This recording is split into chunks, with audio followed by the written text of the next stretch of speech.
असलामुअलैकुम तमाम देखने वालिਆਂ ਨੂੰ ਸਾਡੀ ਤਰਫੋਂ सलाम। सीलिंग ਦੀ ਅੱਜ ਇੱਕ ਹੋਰ ਵੀਡੀਓ ਲੈ ਕੇ ਦੋਸਤਾਂ ਦੀ ਖਿਦਮਤ 'ਚ ਹਾਜ਼ਰ ਹਾਂ।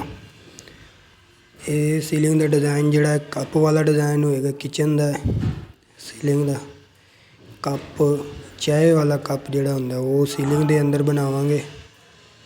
ਵੀਡੀਓ ਨੂੰ ਪੂਰਾ ਦੇਖਿਓ।